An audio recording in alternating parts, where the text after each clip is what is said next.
The green wax pencil snaps between my fingers and drops onto the merger table in 2 pieces. Grant Bell looks at the broken pencil, then at the exposure map I've just opened in front of Northline's executives. "Your support, not leadership," he says. His voice is quiet, which makes it worse. 20 people hear him perfectly. He takes the presentation clicker from my hand and places it beside his laptop. "Avery's warnings are outside her role. I'll walk everyone through the operational position." I sit down against the wall with the note-takers. Across the table, Celeste Ward keeps studying the green circles on my map. Grant advances to a clean slide that says, "All material risks resolved." Celeste lifts one hand. Grant stops. She turns directly toward me. "Ms. Quinn, may we have your risk memo?" The room seems to tighten around the blue folder in my lap. On top of it is a route card bearing my aunt's electronic approval, an approval she swears she never gave. Grant's face changes when he sees it. 23 days earlier, I was standing on the wet floor of Bellwether's Easton plant, trying to keep my shoes from filling with industrial laundry water.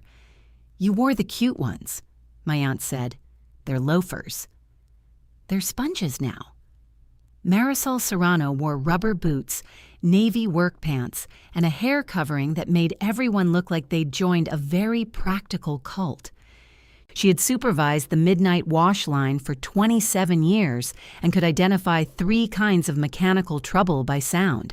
She could also make the word loafers sound like a moral failure. At 2 in the morning, Easton smelled like bleach, hot cotton, and the metallic steam that rolled off the tunnel washers. Bundles of used hospital linen arrived in blue carts, passed through sorting, washing, drying, folding, and inspection, then left in clean carts wrapped in plastic.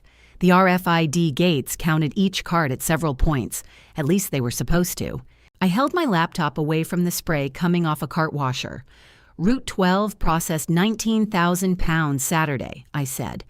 Marisol marked a paper route card with her green wax pencil. Then Route 12 has found religion. What does that mean? It means somebody is lying. She said it without looking up. The Easton plant's Saturday capacity was roughly 14,000 pounds under ideal conditions. Saturdays had not been ideal in months. One of the boilers was operating under a restricted load because a refractory lining repair had been postponed twice. The old ironer had also developed a talent for scorching fitted sheets along one edge, which meant the folding crew ran them through more slowly. I turned my laptop so Marisol could see the report. "The system says 19. The system sits in an air-conditioned room. So do I. Exactly." She drew a green circle around 3 cart numbers. The pencil worked on damp paper where pens smeared into blue bruises. Marisol had given me one during my first month at Bellwether after I ruined a page of notes beside a leaking steam valve. "Paper gets wet," she had said. "Wax stays." I pulled my own pencil from behind my ear and circled the same numbers on my printed report. Marisol glanced at me. "Don't copy my homework." "Then stop being right." That earned half a smile. Bellwether Textile Services had 6 plants and a corporate office in a converted insurance building outside Allentown. The Bell family still owned most of it.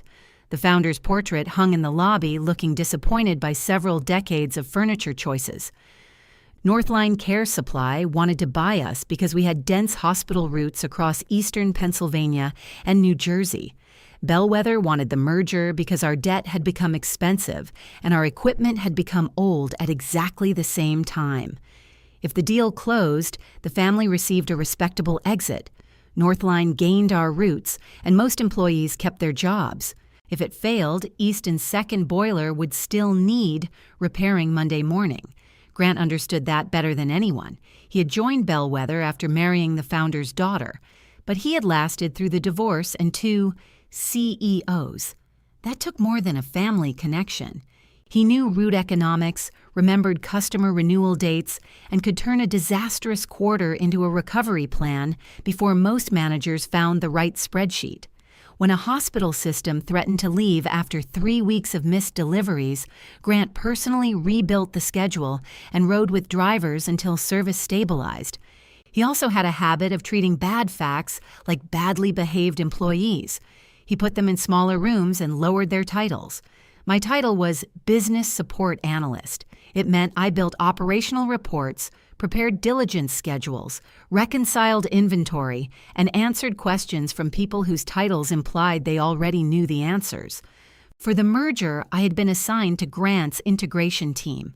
He called me his numbers translator when he liked my numbers and Marisol's niece when he didn't. I had earned my way past that phrase once. I did not know how many times I would have to do it again. "Where did these carts go after Easton?" I asked.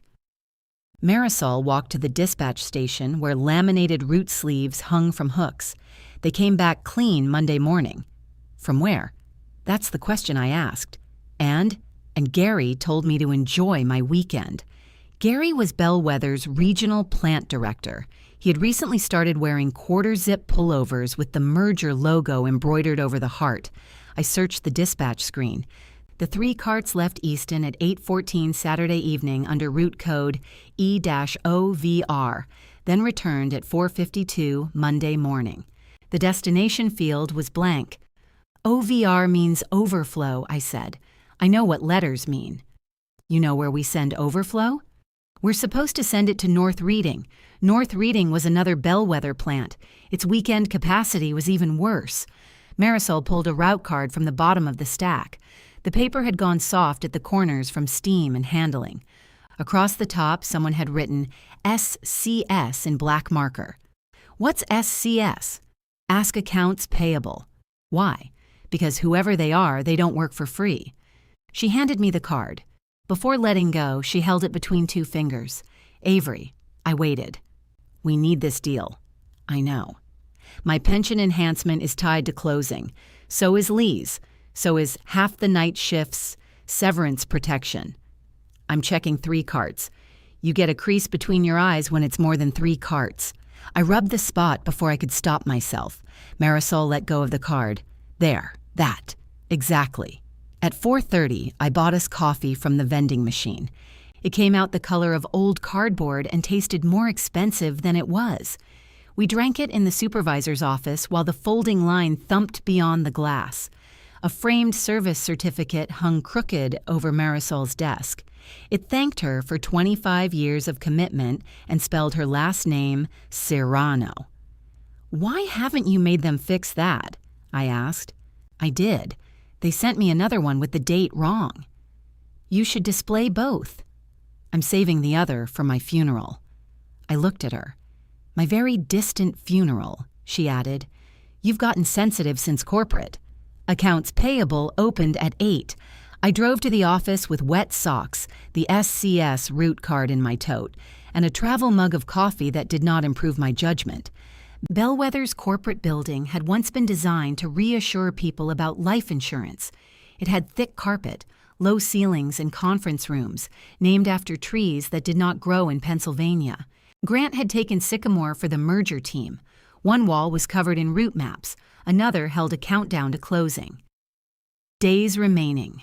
24. My cubicle sat outside Sycamore beside the copier, a location that caused senior managers to assume I knew how to repair it.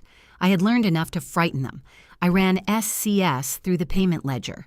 Sable Commercial Sterilization had received 11 payments from Bellwether in 6 months. Each was coded as emergency freight. The invoices described weekend processing support, then listed poundage matching the overflow reports from Easton. I pulled the Saturday invoice. 19,000 pounds had been scanned out of Easton. Sable billed us for 5,180. 14,000 at Easton, plus 5,000 at Sable, made the systems 19. The RFID report counted the Sable carts once when they left Easton dirty, and again when they returned clean. The dashboard treated both scans as completed internal volume. Bellwether appeared to be washing 5,000 pounds it had actually subcontracted. I leaned back. The capacity figure was wrong. Wrong did not automatically mean dangerous. Companies subcontracted linen all the time.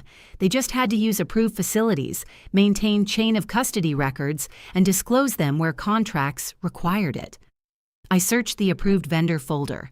Sable's infection control certificate had expired 7 months earlier. "Why do you look like you found a body?" Naomi Pierce, Bellwether's controller, stood beside my cubicle holding a stapler and a container of yogurt. She was 46, sharp-eyed, and perpetually annoyed that other departments treated accounting codes as creative writing prompts. I found emergency freight that knows how to wash sheets. She stopped peeling back the yogurt lid. I showed her the invoices. Naomi read faster than anyone I knew. Her spoon remained suspended over the yogurt as she opened the ledger detail, then the vendor file. "Who approved Sable?" I asked. "Operations. Who in operations?" "Apparently, the nation of operations. There's no individual name. The certificate is expired." "I see that." "Why is this coded as freight?" She set the yogurt down. "That is a question for the person who submitted the coding." "Gary?" Her expression answered before she did. "Grant's office." Sycamore's door opened. Grant walked out in shirt sleeves, carrying a binder and talking to 2 consultants. He saw us at my screen and broke away. "Please tell me the 3 of you are planning a surprise party." Naomi picked up her yogurt. "Avery has a freight question." "Then it's definitely a party." He smiled. Grant could be funny when he wanted the temperature lower. I turned the monitor toward him. "Easton is sending weekend overflow to Sable Commercial Sterilization. Their certificate in the vendor file expired in November." Grant's smile stayed in place for 1 second too long. "Sable's renewal is pending," he said. "Do we have documentation?" Gary does. "The RFID report is also counting their poundage as internal volume. That's a dashboard configuration issue. It puts Easton over physical capacity. I'm familiar with Easton's capacity." Naomi scraped her spoon around the yogurt cup. "The expense is classified as emergency freight." Grant looked at her. "Because the work was part of an emergency continuity plan. Freight and processing are different expenses." "Then reclassify it." His tone remained pleasant. Naomi's spoon stopped moving. I clicked into the hospital contract index. "Do our customers know we're using Sable?" Grant placed his binder on my desk. "Avery, I appreciate the instincts. Truly. This is why I put you on diligence. But there is a difference between identifying an anomaly and understanding the commercial context." "What's the context?" "Last winter, Easton lost boiler capacity during peak respiratory demand. We use Sable to protect service. Sable has worked with Bellwether before." "With a current certificate?" Gary is getting it. "How long have we been getting it?" Naomi looked down, but I saw the corner of her mouth tighten. Grant did too. "Put together a short exception note," he said. "Facts only. No conclusions. Send it to me before lunch." He picked up his binder. "Should I flag the affected hospital contracts?" I asked. He turned back. "Why would you do that?" "Some of them require written approval before third-party processing. The legal team is reviewing assignment and consent language. That's merger consent. This is processing disclosure. I know what it is." His voice had lost its softness. The consultants inside Sycamore pretended to study the route map. Naomi peeled the last bit of foil from her yogurt lid with great care. Grant tapped one finger on the top of my monitor. "Send the note to me," he said. "Only me. Let's avoid turning an operational cleanup item into a diligence event." After he went back into Sycamore, Naomi waited for the door to close. "How married are you to this job?" she asked. "Financially or emotionally?" "Financially." "Very." "Then write exactly what you can prove." "That sounds like advice. It's an accounting policy." She walked away carrying her yogurt and stapler. By 11:30, my short exception note was 9 pages. I tried to make it shorter. Every time I removed a fact, another fact lost its reason for being there. I attached the Sable invoices, the expired certificate, the RFID duplication, Easton's boiler restriction, and excerpts from 4 hospital agreements. 2 permitted approved subcontracting with notice. 1 required written consent. The largest allowed termination if sterile processing occurred at an undisclosed facility. I did not write fraud. I did not write concealment. I wrote exposure, estimated range, documentation gap, and proposed remediation. At the end, I recommended suspending Sable volume until certification was verified, correcting the RFID logic, notifying affected customers under Council's direction, and rebuilding the merger capacity schedule from utility and equipment data. I named the document Bellwether_operational_risk_memo_draft1. Before sending it, I printed a copy. The office printer added a faint gray stripe down every page. On the exposure map, I circled the 3 overflow routes with Marisol's green pencil. Grant replied 6 minutes later, "Come to Sycamore, bring the source file." He was alone when I entered. The merger countdown glowed on the wall behind him. Days remaining, 24. My memo lay on the table with his handwritten notes across the first page. He had crossed out operational risk and replaced it with capacity reconciliation. "This is not a short exception note," he said. "No, it reads like a position paper. It explains the connections. It creates connections. The invoices create them." Grant exhaled and sat back. He looked tired rather than angry, which was more effective on me. "You know what happens if Northline decides we've been hiding subcontracted processing? They expand diligence. They freeze the closing. The family starts cutting costs. Equipment requests stop. Retention protections vanish. People like your aunt absorb the damage first. He had found the exact place to press, and he knew it. I'm trying to make the risk fixable," I said. "It is fixable. Gary is getting the certificate. IT can correct the report. Legal can review disclosure. What I need from you is disciplined escalation." I escalated it to you. You wrote a memo that assumes every unresolved question is a material exposure. One contract can terminate over it. Can. That word has killed more good deals than bad management ever did. He turned the memo around and pushed it toward me. "Revise this. Remove the contract loss estimate. Remove the phrase undisclosed processing. Call the RFID issue a timing duplication. I'll handle it in the operations deck." Will Northline get the revised note? They'll get the information they need in the right context. I looked at his edits. The green circles showed through his black lines. "And the original?" I asked. "Working notes. I'm keeping it in the project record." Grant's eyes lifted to mine. That was the moment he stopped trying to persuade me and started measuring me. He folded his hands over the memo. "Avery, you have a real future here.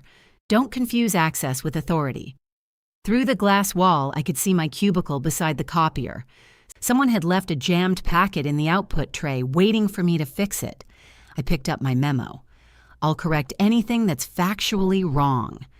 Grant's jaw shifted once. "Fine," he said. "Then you'll present the capacity appendix at Thursday's merger review. Keep to the appendix. If Northline asks about risk, I answer." He returned my green pencil last, setting it carefully across the top page. When I reached the door, he added, "And Avery?" I turned. "Do not involve your aunt in this again." I looked down at the damp route card still visible inside my tote. Marisol's green circles had dried without smearing. "Then tell Gary to stop putting her approval on the carts," I said. Grant did not answer. By the time I got back to my desk, the jammed packet had been removed from the copier and placed on my chair. It was a 48-page Northline benefits comparison, wrinkled into an accordion. I set it on the floor. At 12:15, Gary Phelps emailed a PDF of Sable's renewed infection control certificate. Grant forwarded it to me with 2 words, "Issue resolved." The certificate showed an effective date of January 1st, but the document properties said it had been created that morning. The signature belonged to a certification manager whose name appeared on Sable's website. That made it plausible. The missing certificate had become a late certificate, which was better unless the hospitals cared about the 7 months in between. I wrote back asking for the original issuance email and the audit report supporting the renewal. Grant replied, "Gary is obtaining." At 2, IT corrected the RFID dashboard. Easton's Saturday volume dropped from 19,000 pounds to 14,000 and change. The merger model still showed 19. I walked into Sycamore carrying my laptop. Grant was on the phone. He held up one finger, finished promising someone a revised schedule by 5, and muted the call. "What? The dashboard is fixed, but the merger model still pulls the old numbers. We can refresh it. The revised capacity deck is already in the data room." "I know. Then Northline has the wrong plant capacity. They have a capacity snapshot dated last month. The current figures will be covered Thursday." "The old figures were wrong last month, too." Grant watched me for a moment. "Do you enjoy delivering bad news?" "No." "You're very consistent for someone who doesn't." He unmuted his call and pointed toward the door. At 4:30, my access to the merger data room changed from editor to viewer. I could still see the folders, but the upload and replacement buttons had disappeared. I took a screenshot of the access notice and saved it with the project records I was authorized to maintain. Naomi passed my desk on her way out. "You're still here?" "The copier depends on me." She saw the access notice on my screen. "Ah? That's a loaded ah." "It's a properly accrued ah." I told her about the certificate date. Naomi put her bag down. "You need to decide whether you're investigating something or doing your job." I thought I was doing my job. So did every accountant who ever got invited to a meeting with human resources. Is that your way of telling me to stop? It's my way of telling you that motive is messy and records are clean. Stay with the clean thing. She picked up her bag again. "Were the Sable payments approved through Grant's office?" I asked. Naomi looked towards Sycamore. "The cost center owner is Grant. Gary submitted most of the invoices. That's all the ledger proves." "What do you think it means?" "My thoughts are not subject to audit." Then she left. Thursday's merger review took place in Walnut, the largest conference room, where the table had power outlets every 3 feet, and none of them worked reliably. Northline sent 6 people in person and 4 joined by video. Bellwether filled the other side with executives, counsel, consultants, and 2 members of the founding family who spoke mostly through their expressions. Grant wore a dark blue suit and the calm face he used around lenders. He introduced me as Avery from our support team. My assigned seat was near the projection screen, between a consultant named Paige and a rolling cart loaded with bottled water. I had 32 printed capacity appendices stacked in front of me. Each included my corrected map with the 3 overflow routes circled in green. Grant noticed the circles as he took his seat. He leaned toward me. "What are those?" "Route exceptions." "They're not in the approved deck. They're in my appendix. Replace the copies." "With what?" "The version I sent last night. Your version still shows the duplicate volume." His smile remained fixed for the people across the table. We discussed context. We didn't discuss leaving the number wrong. Paige reached for a water bottle, discovered the entire conversation happening over it, and chose to remain thirsty. Grant pulled my top copy toward him. "Remove the maps." "Then the appendix won't reconcile." "Remove them." I kept one hand on the stack. Across the table, a woman with silver-framed glasses looked up from her phone. I recognized Celeste Ward from the diligence calls. She led integration for Northline and asked questions in a way that made people answer 3 more than she had spoken. Grant let go of the paper first. "Fine," he said softly. "Follow my lead." The review began with market coverage, customer retention, and fleet condition. Grant was good. He knew where every plant had excess route density and which hospitals required delivery before 5 in the morning. When Northline's fleet director questioned Bellwether's fuel assumptions, Grant showed him a route consolidation already underway. When counsel raised a consent issue, he had the contract language ready. Watching him, I understood why people trusted him. I also understood how much easier truth became when he was the one arranging it. The capacity section came after lunch. Grant presented a chart showing Bellwether's 6 plants at an average utilization of 82%. Easton sat at 84, comfortably below the threshold that would require immediate capital spending. Celeste opened my appendix. "Your utility use at Easton increased 6%, she said, but reported poundage increased 31. What drove the efficiency gain?" Grant nodded as if she had complimented him. "Better shift scheduling and some deferred maintenance coming back online." I looked at the boiler figure on the screen. Easton's restricted boiler was still shown at full load. Celeste turned a page. Her thumb stopped beside one of my green circles. "Miss Quinn, did you prepare this appendix?" "Yes." "Can you walk us through the Easton capacity calculation?" Grant handed me the clicker. For 14 minutes, I did exactly what I had been asked. I explained rated capacity, actual run hours, utility consumption, rewash rates, and finishing constraints. Celeste asked about the boiler. Northline's operations engineer asked about weekend staffing. Then Celeste pointed to Saturday's reported output. 19,000 pounds, she said. "Your equipment model supports 14. Where was the remaining volume processed?" I brought up my exposure map. 5,180 pounds were sent to an overflow processor under route code E-OVR. The RFID system counted the carts when they left Easton and again when they returned, so the dashboard overstated internal volume. One of the Bell family directors lowered his glasses. Grant shifted beside me. "That timing duplication has already been corrected." Celeste looked at him, then back at me. "Who was the processor?" "Sable Commercial Sterilization. Are they within Bellwether's approved network?" "Their current documentation is still being." Grant stood and took the clicker from my hand. "Your support, not leadership," he said. He spoke quietly, almost kindly. The microphone on the table carried every word. My hand stayed raised for a second after the clicker was gone. Grant faced Northline. "Avery's done excellent reconciliation work, but her warnings are outside her role. The vendor renewal is an operational matter, and I'll address it." He directed one of the consultants to move into my chair so she could run the deck. My new seat was against the wall beside the note-takers.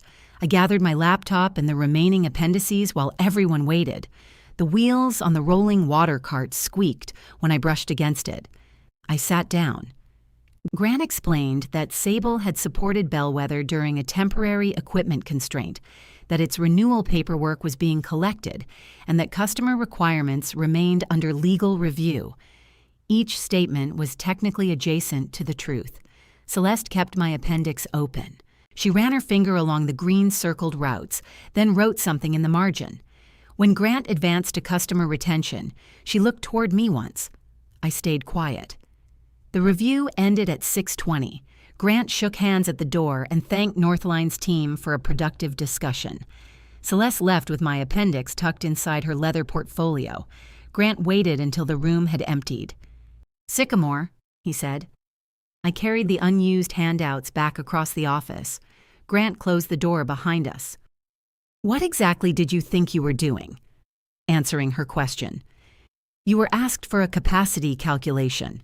She asked where the volume went, and you turned an ordinary overflow arrangement into an accusation. I gave her the processor's name. You said their documentation was incomplete. It is. Grant loosened his tie. Gary gave you the certificate. I asked for the issuance record and audit report. We still don't have them. The certificate exists. So does the gap. His hand struck the table flat. The sound startled both of us.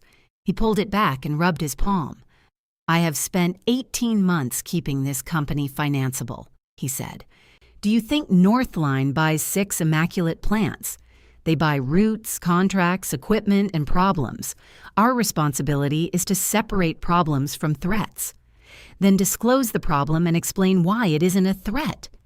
And if they disagree, if they delay closing for 60 days, do you have the cash to cover our debt payment? Do you want to tell Easton its boiler repair is canceled? You can go explain to your aunt why the pension enhancement disappeared because you needed to display your integrity in a conference room. My integrity wasn't in the appendix. Everything about you was in that appendix. He turned his laptop toward me. A draft email was open to the merger team. Effective immediately, all Northline requests would route through designated workstream leads. Support staff were prohibited from responding directly without approval. My name appeared under data reconciliation. You're removing me from diligence. I'm clarifying responsibilities. You took the clicker out of my hand.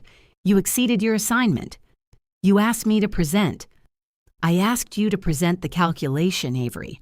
I did not authorize you to characterize vendor risk. He clicked send.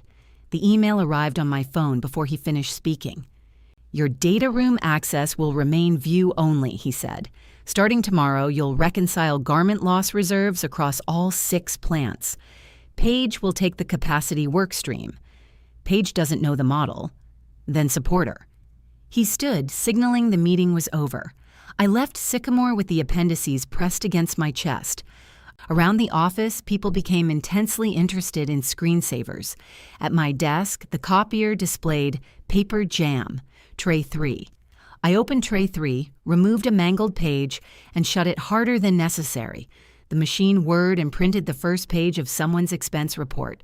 My phone buzzed. Marisol had sent a photograph from Easton. It showed 3 clean carts parked beneath the outbound scanner. Each carried an SCS route sleeve. In the corner of the nearest card, beside a green wax circle, was a small approval box. Emmy Serrano. I called her from the stairwell. Did you approve overflow tonight? Do I sound like I approved overflow tonight? Your name is on the cards. There was a pause filled by machinery. I told Gary I wouldn't sign. Could someone have used your login? He asked for it Monday, said corporate needed to test the dispatch update. I made him reset it himself. Who has access now? Gary IT. Whoever corporate sends. I closed my eyes. Take pictures of the cards, I said, front and back. Avery, what happened at the review? He cut me off. How badly? In front of Northline. Marisol breathed out. I told you what this deal means, and I told Grant to stop using your approval. You said that to him? He knew before the meeting. Her voice sharpened. So now my name is in your fight. Your name was on the carts before it was my fight. I have survived 4 Bell presidents, 3 plant closures, and managers who thought a hair covering made me invisible. I know when someone is building a file around me. I'm trying to keep that from happening. By provoking Grant, he put your approval on undisclosed processing after you refused. You don't know that he did. I know he knew. That is not the same thing. Naomi's words came back to me. Motive is messy and records are clean. Send me the pictures, I said. Marisol's answer came low and tired. You always think the truth arrives before the punishment. She ended the call. The photos appeared a minute later. I enlarged the approval box. Marisol's electronic initials were followed by a 7-digit timestamp. Bellwether's dispatch system logged every approval, including the user account, terminal, and later edits. I went back to my desk and tried to open the dispatch audit folder. Access denied. A new email from Grant waited in my inbox. Please return all printed capacity materials and delete local working copies now that Paige owns the workstream. I looked at the stack beside me. On top was my original risk memo, crossed out in Grant's black ink, the green circled exposure map underneath. I opened the records retention policy. Project documents tied to active diligence had to be preserved, including drafts, source data, reviewer comments, and access change notices. As the analyst who had created the memo, I was still its records custodian unless legal reassigned it in writing. I replied to Grant, I will transfer working control to Paige. Under the retention policy, I will preserve the original and source record pending written reassignment. His answer came almost immediately. Come see me tomorrow at 8. At 7:50 the next morning, a new folder sat on my desk. Garment loss. All plants. Inside were 18,642 unresolved inventory entries. A yellow note was stuck to the first page in Grant's handwriting. Leadership starts with finishing the work you're given. I folded the note once and slid it into the blue folder with my memo. Then I pulled the broken-looking green pencil from behind my ear and began with the oldest entry. The oldest entry was a fitted sheet assigned to a hospital account that had closed 18 months earlier. The next 6 were scrub tops supposedly riding around in a truck that had been sold for parts. By 10 o'clock, I understood why no one had finished the reconciliation. Bellwether had treated garment loss as the place where unsolved inventory went to become an accounting estimate. At 8, Grant had postponed our meeting without explanation. At 9, he postponed it again. His yellow note remained inside my blue folder. I built a worksheet that separated actual loss from scanning errors, customer transfers, route changes, and duplicate cart events. The work was tedious, but tedious work has a rhythm. Once the categories settled, the lies had fewer places to stand. Just after lunch, I found 57 carts that had been marked lost at Easton and later returned through Sable's route code. Their IDs had been retired from Bellwether's active inventory before they came back. When the scanner failed to recognize them, someone created replacement IDs. The dashboard counted both. I looked through the glass wall of Sycamore. Paige was sitting where I had sat, staring at the capacity model with both hands pressed to her temples. She appeared beside my desk 15 minutes later. "I need the password to your source workbook." "It doesn't have a password." "It says protected." "The formulas are protected. The source tabs aren't." "How do I change the Easton capacity?" "You update the boiler run hours and refresh the utility table." "Grant told me not to touch the boiler assumptions." "Then you don't change Easton capacity." She leaned closer. Northline sent 12 follow-up questions. "Congratulations on owning the workstream." I didn't ask for it. Neither did I, apparently. Paige glanced towards Sycamore. She was younger than me by a few years and had the careful wardrobe of someone still paying off the clothes she bought for her first corporate job. "They asked for your working papers," she said. "Mine specifically?" "They said, please provide the supporting analysis prepared by the analyst who presented the appendix. Grant told me to send the revised deck." "What revised deck?" Paige's face tightened. She emailed it to me from 6 feet away. The title was Operational Capacity Final. My green circles were gone. Sable appeared in a footnote as approved contingency support. Easton's utilization had been adjusted from 84% to 87%, still low enough to avoid immediate capital spending.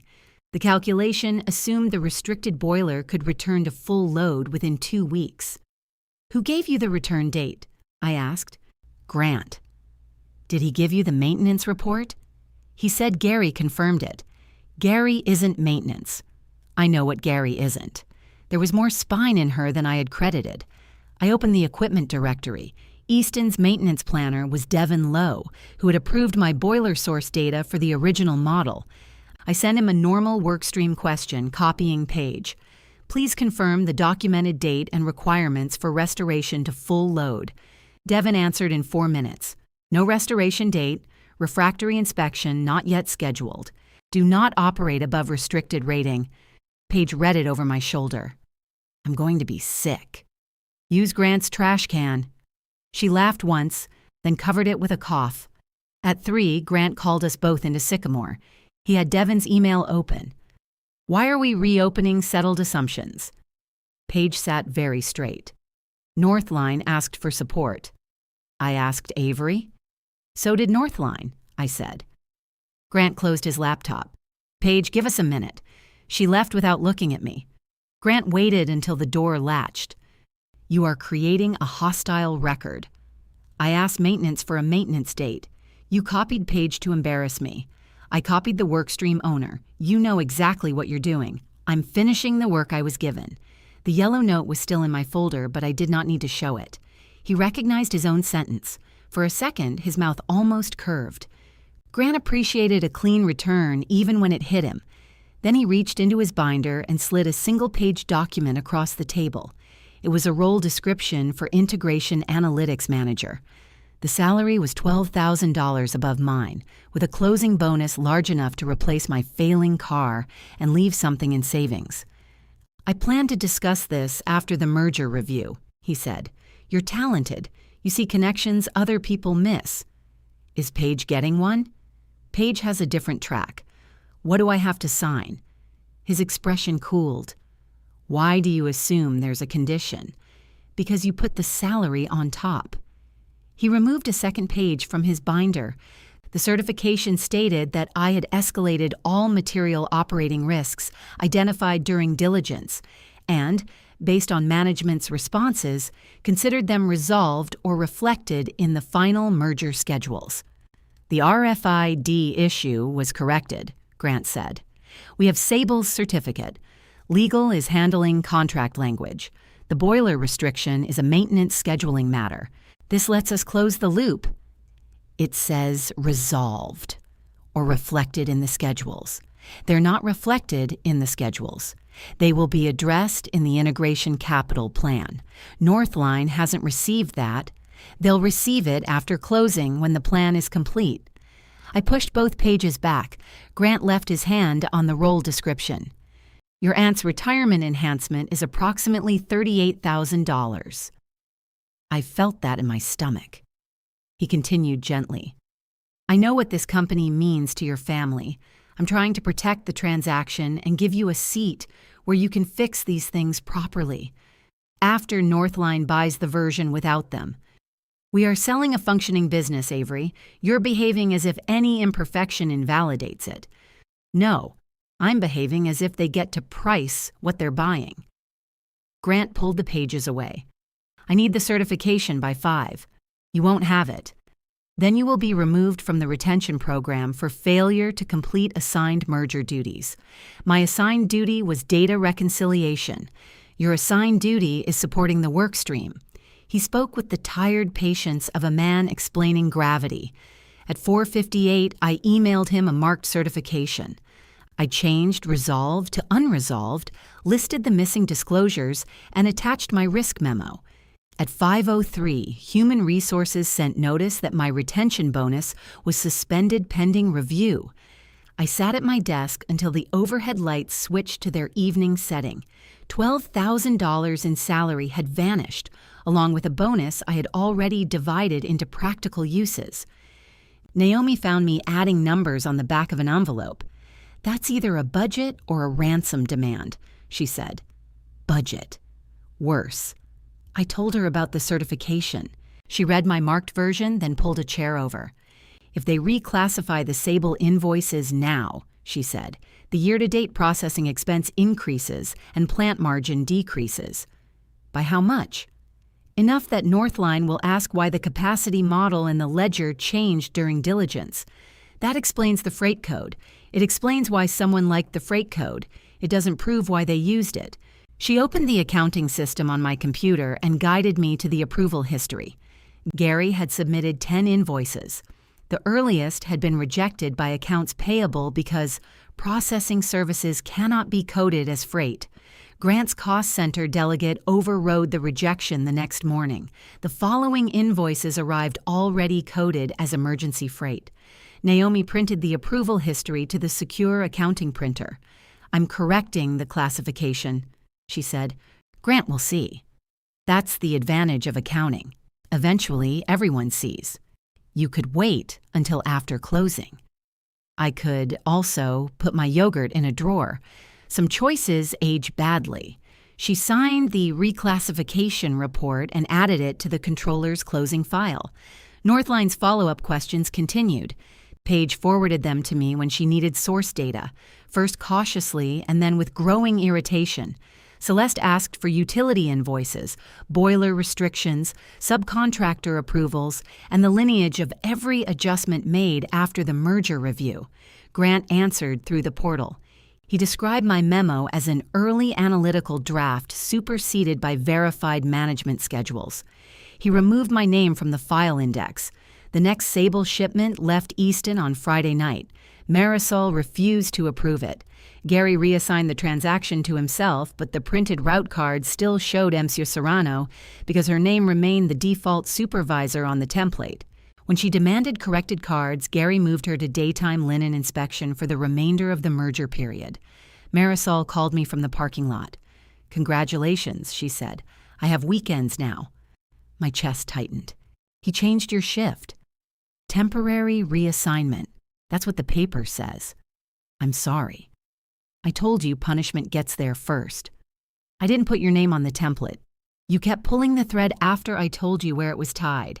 He's using your record, and you're using me to prove yours.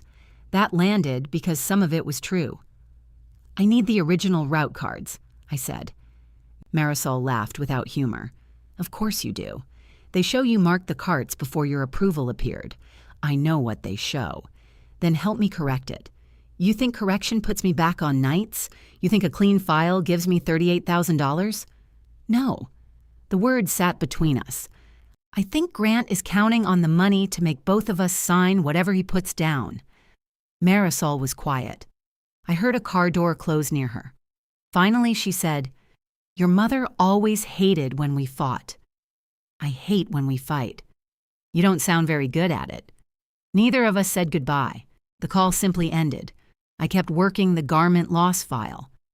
By Monday, the supposedly useless assignment had confirmed the same pattern through 4 months of Sable shipments. Duplicate carts inflated processing volume. Replacement tags inflated garment purchases. Emergency freight coding hid the subcontracting cost. Each problem was small enough to explain alone. Together, they formed the exact exposure map Grant had told Northline was superseded. Devin sent photographs of the boiler rating plate and the maintenance log. Page preserved both in the workstream folder before Grant could replace the final deck again. Naomi's reclassification reduced reported Easton margin and triggered a formal variance note. 3 independent records now agreed with my memo. The people who created them had different reasons for caring. Devin did not want his name attached to unsafe boiler assumptions. Naomi refused to certify a ledger she knew was misclassified. Page wanted to survive her first merger without presenting fiction to engineers who could calculate. None of them wanted to bring Grant down. Neither did I at first. Late Tuesday, Grant stopped at my desk. "Northline has requested a supplemental operations review," he said. "Thursday morning." I saw it on the calendar. "You are not presenting." I assumed Page was. "I am." He placed a clean certification beside my keyboard. My name was already typed beneath the signature line. "This is your last opportunity to remain in the retention program." I read it. He had changed resolved to appropriately escalated and addressed through management review. The rest stayed the same. "I can sign that the issues were escalated," I said. "I can't sign that they were addressed." "You've made your point." "This isn't a point." His eyes moved to the blue folder beside my monitor. "Return the original memo. It's a retained project record. Legal has designated my office custodian. Then have legal send me the reassignment." "Do you really want your employment to turn on document custody?" "My employment seems to be turning on whether I'll change a sentence." Grant picked up the certification. "You'll attend Thursday as data support," he said. "You'll sit with the note takers, and you will answer only if I direct a question to you." After he left, I opened my email to write Marisol. A shadow fell across my desk. She stood there in her navy work pants and rubber boots, carrying a dented metal root card box. Moisture had darkened the bottom corners. "You got plant water on the corporate carpet," I said. "Good." She set the box beside my blue folder. Inside were original route cards from every Sable shipment she had marked. Green wax circles surrounded cart numbers, handwritten departure times, and supervisor exceptions. On top lay the card from Friday night. The printed approval said, "Monsieur Serrano." Across the same box, in green wax, Marisol had written, "Refused. G. Phelps notified." "He told me to throw these out after scanning," she said. "Wet paper jams the scanner." I touched the top card. "Are you sure?" "No." She looked towards Sycamore. "I'm tired of men using that word like it means weak." Then she pulled the green pencil from her pocket and placed it across the box. "Make copies," she said. "I'm keeping the originals." I copied every card twice. One set went into my blue folder. The other went into the locked records cabinet beside Naomi's office. Marisol signed the custody sheet with the same green pencil she used on the wet floor. "Now it's official," I said. "It was official when I said no." "I know." She looked at me for a long second. "Do you?" I lowered my voice. "I used your pension every time I explained to myself why I should stay quiet. Then Grant used it to make me sign. I'm sorry." Marisol rubbed a water stain on the metal box with her thumb. "I wanted you to be careful," she said. "I started asking you to be smaller. That wasn't all you were doing. It was enough of it." She took the original cards back to Easton. Before leaving, she pointed at the copy on top of my folder. "Friday night, Gary approved the shipment from Terminal 4. That's in his office." "How do you know?" "Because Terminal 4 has a space bar full of granola. He eats over the keyboard. Paige requested the dispatch audit through IT as part of Northline's question about adjustment lineage. She had authority as workstream owner, and the request was already in the diligence log before Grant saw it. IT delivered the export at 6:12, Wednesday evening. Gary's account had approved every Sable shipment. Marisol's name appeared because Gary kept using a route template that assigned her as supervisor. On Friday, he approved the shipment 23 minutes after Marisol entered refused in the dispatch comments. Grant's executive assistant had received the automated exception notice. Grant had been forwarded the full route report the following morning.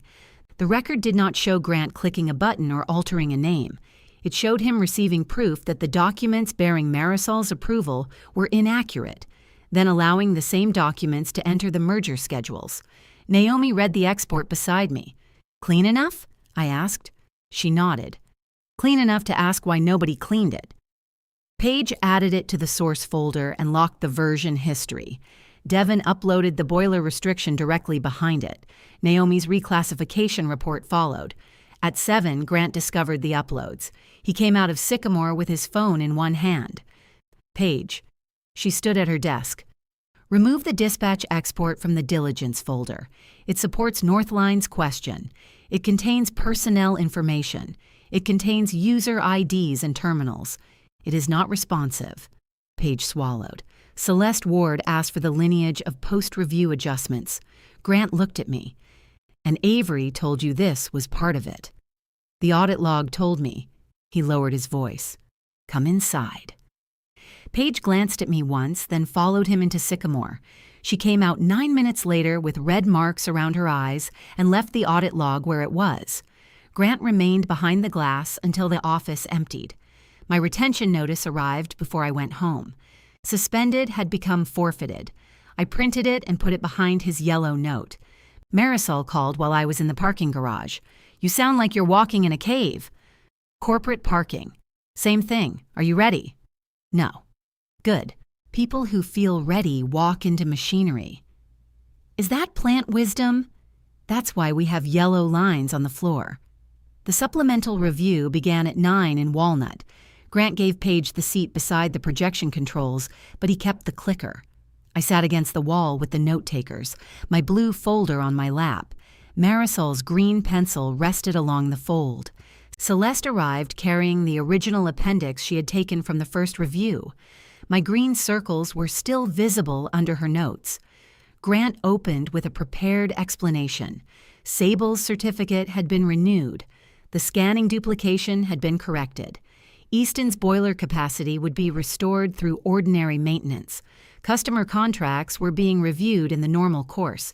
He described the remaining items as documentation cleanup. Celeste asked why the capacity model still assumed full boiler load. Grant said the model reflected expected operating conditions. I wrote restricted rating on my pad and pressed hard enough to break the pencil. 1/2 rolled onto the table. Grant saw the word on my page. He stopped Paige from opening the source workbook and took the clicker from her. When I said Devin's report did not support his restoration date, he turned toward me. "Your support, not leadership." He told Northline my warnings were outside my role. Then he directed Paige to continue and pushed me back into silence with 20 witnesses. Celeste raised her hand. "Ms. Quinn," she said, "may we have your risk memo?" Grant answered first. That draft was superseded. Celeste kept looking at me. I asked Ms. Quinn. I opened the blue folder. The first page of my memo carried Grant's black edits. Behind it were the exposure map, Sable invoices, certification history, hospital clauses, utility records, boiler restriction, ledger approvals, RFID reconciliation, and copies of Marisol's route cards. I slid the folder across the table. Grant put his hand on it. "This is privileged internal analysis." Bellwether's counsel leaned forward. "It isn't marked privileged, Grant." His hand remained there another second, then lifted. Celeste opened the folder. "Walk us through the exposure," she said to me. Grant sat down. "Celeste, I'm responsible for operations." And Ms. Quinn prepared the analysis. She can answer, and you can add management's position. It was a small redirection. It changed the room. I stood without taking the clicker. "Sable processed 28,600 pounds across the period in the memo," I said. "The operational issue can be corrected. The merger issue is that our internal capacity was overstated, the subcontracting cost was misclassified, and 4 customer agreements contain disclosure or consent requirements that haven't been completed." Northline's counsel asked, "How many permit termination?" 1, if undisclosed sterile processing is material to the customer. 2, permit-approved subcontracting after notice. 1 requires written consent.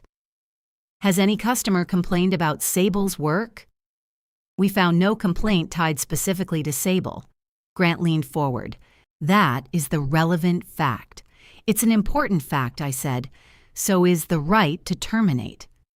Celeste turned to Northline's operations engineer. "What does the corrected Easton model show?" He had been working from Devon's restriction while I spoke. 96% utilization without Sable, higher during peak weeks. Capital requirement? Boiler repair, card inventory correction, and short-term approved overflow. We need maintenance inspection before I price it. Grant said, "Those are integration items.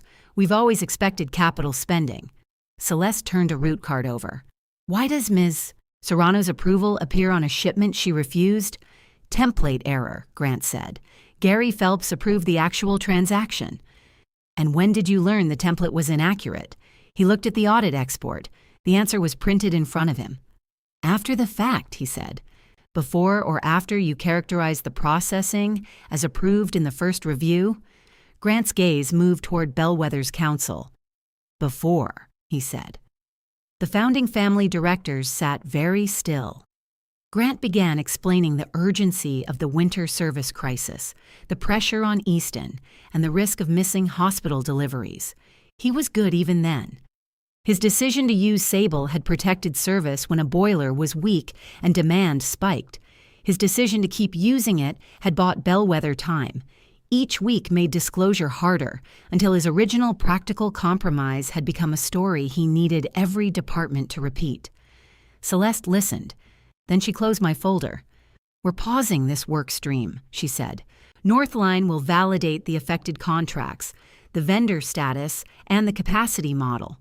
We'll reconvene on transaction terms once that review is complete." The meeting ended 40 minutes early. Grant caught me outside Walnut. "You just put every job in this building at risk. I gave them a repair plan 3 weeks ago. You gave them leverage to cut the price. They already had the risk. Now they can price it." His face looked older than it had that morning. "You think they'll reward you for this?" he asked. "To Northline, you're the analyst at the company with unreliable diligence. That's why the records matter." He stared at the blue folder under my arm. "You could have fixed this from inside," he said. I tried. He stepped aside. Northline took 9 days to validate the memo. Sable had completed its renewal audit, but later than its backdated certificate suggested. Bellwether suspended shipments there until Northline approved the facility. 3 hospital customers accepted written disclosure and corrective plans. The largest required independent wash verification and reserved its termination rights through the remediation period. The merger continued at a lower purchase price. Part of the payment moved into an escrow tied to customer retention, certification, and Easton's capital work. The Bell family's proceeds shrank. Employee pension enhancements shrank with them. Marisol's projected increase fell by almost $11,000. When she saw the revised estimate, she sat in the Easton break room with the page between us. "I'm allowed to hate this number," she said. "Yes, and still think we did the right thing. Yes, annoying. Very." Northline's review of the route approvals cleared her name from the Sable decisions. Naomi used the same review to reopen the old contamination write-up in Marisol's personnel file. Devin found the maintenance record showing the failed steam valve had been reported before her shift. The write-up was corrected to reflect equipment failure and delayed maintenance, not supervisory neglect. Marisol read the corrected page twice. "This one they spelled right," she said. Gary lost dispatch approval authority during the transition and was reassigned under Northline's plant controls team. Grant's promised chief operating role became conditional on Bellwether's internal review. The review found that he had made defensible emergency operating decisions, then withheld the consequences of those decisions and pressed employees to certify incomplete schedules. Northline kept him through the first stage of transition with restricted authority. He left before the escrow period ended. Celeste offered me an integration analytics position the afternoon the revised merger agreement was signed. I brought a list. "My retention bonus gets restored," I said. Paige's workstream record reflects that she preserved requested source data. Naomi and Devin keep direct escalation access during remediation. Plant employees who supplied records are protected from schedule or severance retaliation. Celeste read to the bottom, and director-level title. The role directs integration risk. "You've been waiting to say that." "Almost a month." She smiled. "Reporting line?" "The Joint Transition Committee until escrow release. Then enterprise risk, not plant operations." She capped her pen. "Anything else?" I placed Marisol's corrected write-up on the desk. "This stays corrected." It stays corrected. My new office was only 1 floor above my old cubicle. The copier still jammed, and people still found me when it did. On my first morning, Marisol arrived carrying the dented metal cup from the midnight supervisor's desk. "For leadership," she said. "I thought I was support." "Support gets things done." She set the cup beside my monitor. Inside was a new green wax pencil and the 2 broken halves from the merger table. On the wall, I had pinned Bellwether's corrective action map. The first completed line read, "Affected customers informed. All processing routes disclosed. Card inventory reconciled." I took the new pencil from the cup and circled it once in green.